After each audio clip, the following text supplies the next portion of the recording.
I must, which is you have no reasons that you will not do it. You have enough reasons to make yourself act on a consistent basis. It is a must. There is no backdoor to your commitment. That is a must. The second is called I can. Now that you have a must, you have a reason why you want to accomplish it. Now you have a strategy from somebody who has already achieved the results, who has taught other people, who has helped other people as well to achieve those results. That is what is called I can. Then you have a strategy tailored for your needs. The next one is I will, which is where you are accountable to somebody or maybe to yourself, however well you can hold yourself accountable so that you are following through on a consistent basis. Some of you have heard me talk about it before. Commitment is doing the things you said you were going to do long after the mood you said it in has left you.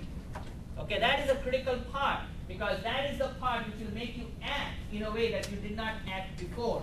And acting consistent to your commitment, acting consistent to the must that you have will make a big difference. Now, how many of you realize, how many of your parents here, by the way? Majority of your parents. And we had a new baby, and you saw my wife here, we had a new baby in January. Now, how many of you realize having a new baby can change your lifestyle quite a bit? Okay. In my case, my wife was my main support person in the team, so I relied upon so many things with her that suddenly when we had the baby, it's like she was available and suddenly she's just not available, which made it very difficult for me to not only continue to do the business building activities, but at the same time find the support that I was looking for in order to do the things that I normally would not be doing and Kim, my wife, would be doing it. Those are some of the challenges I faced. Some of you who are in the mortgage and real estate realize how different the market became. Some of the market changed dramatically for me as well because I had quite a few clients in that arena.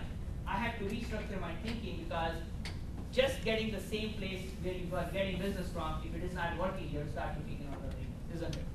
And that is, I think, what you and I have to focus on. So let's talk about some simple, basic things that you and I can start doing. Everybody has the workbook, I assume. Now, if you need more paper to write on, I have paper here. So if you want to take more notes, I have brought additional paper as well.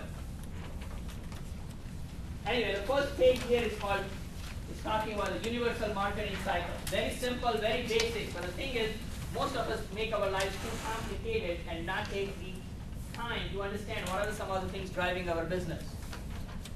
On the top, as you can see, is the way to fill your pipeline. Because if you don't have things in your pipeline, if you don't have enough people in your pipeline, what are you going to do? You don't have a way to get more business.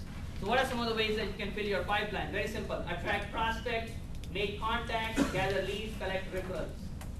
All of these will help you fill your pipeline. Once you have people in your pipeline, the next step you and I have to take is follow up with those people. You have to follow up in terms of setting appointments. That's really what ends up happening. And then the point is to get presentation. Do you see that? Close the sale, provide service, and then look for referrals from those people. Nothing very complicated. Something you all, in my opinion, should be already aware of. Again, let's take it. You want to fill up your pipeline. You want to follow up with the people who have been referred to you or who have become a part of your pipeline now. Now you want to get presentation in front of them. And the last process is to provide the service and get referrals. Now, how many of you think of yourself as a salesperson? Now, we all are in sales.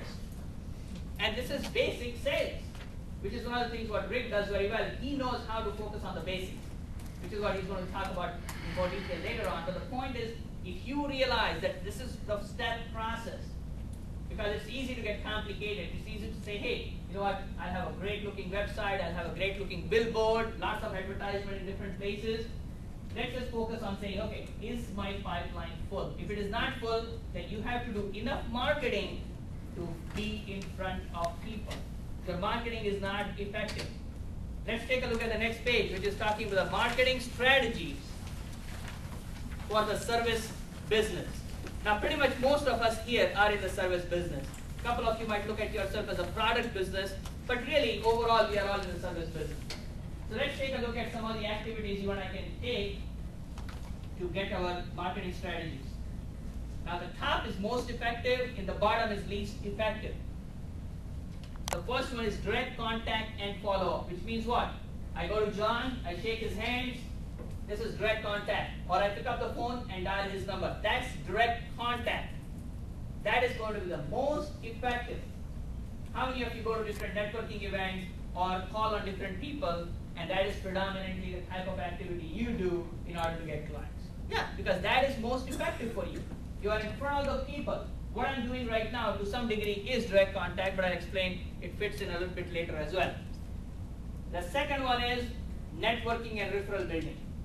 So networking is like yesterday I was at an event with Clarkson Chamber. There were, I don't know, 50, 60 people there, maybe more.